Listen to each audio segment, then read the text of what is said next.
the legacy of Jerusalem. And this is so very important, because you see, Socrates, as great as he was in his questioning, he never shed a tear.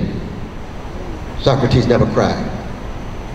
And anybody in this life, in time and space, who has seen the suffering and misery and never shed a tear has never loved at a deep enough level your neighbor.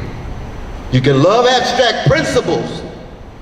You can love wisdom in the broad sense. But when your mama dies and her body is in that coffin and you're not shedding a tear, that's not a compliment in terms of your own humanity. Self-control and self-mastery may not be the most important thing in your life the way it was for Socrates. That might be a moment to cry. And that's what we love about the legacy of Jerusalem. Our Jewish brothers and sisters inaugurated a tradition that began with a cry for help and a cry of affliction to a Yahweh that said, I will make a covenant with you and you will be faithful, not just successful, faithful to the degree to which you spread loving kindness to the stranger and the widow and the weak and the vulnerable. That's what Micah is all about. Do justice, love mercy, walk humbly with thy God. That's what Amos was all about. Let justice roll down like waters and righteousness like a mighty stream. And here comes Jesus, Jewish brother, swarthy complexion. I'm not saying he had an afro, but he didn't have hair like Michelangelo's uncle. Saying what? What you do to the least of these, the prisoners, the poor children, the elderly, the working people, what you do to the least of these, you do unto me. My conception of what it is to be human that tries to somehow solicit out of you the courage will be one in which you look at the world through the lens of a cross, and that cross signifies unarmed truth. Something we never possess, but forever in quest of. And unconditional love, something we never possess, but we're in quest of.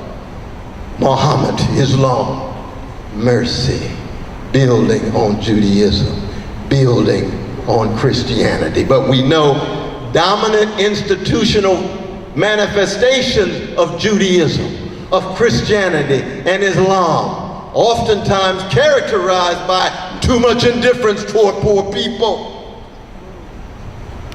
too much insensitivity toward the weak and the vulnerable.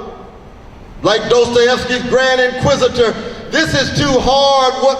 What we were told to follow was too hard. Prophetic Judaism, you ask too much. Prophetic Christianity, you ask too much. Prophetic Islam, you ask too much.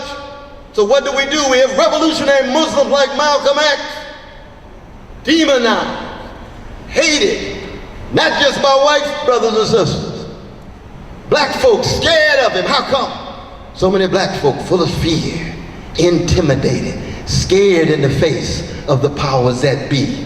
And Malcolm X telling too many truths. And when Malcolm X received that call from Martin Luther King Jr. February 27, 1964, Martin said, Malcolm, I want to go with you to the UN to put the United States on trial for the violation of human rights, especially for black folk dealing with Jim Crow and those in the prison who were there innocently. Malcolm said, yes, let's get together. They never got together. That's right.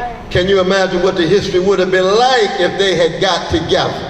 There was attempts. Now, the only way you find out about this is reading the FBI files. February 27, 1964. Because the FBI was listening in on it and say, we're not going to allow this. No. Why? And the reason is this. And this is true for any great freedom fighter. That those two, like Fannie Lou Hamer, like Ella Baker, would never sell out. Never. They were full of integrity, decency, honesty. Malcolm as a revolutionary Muslim, who would be what?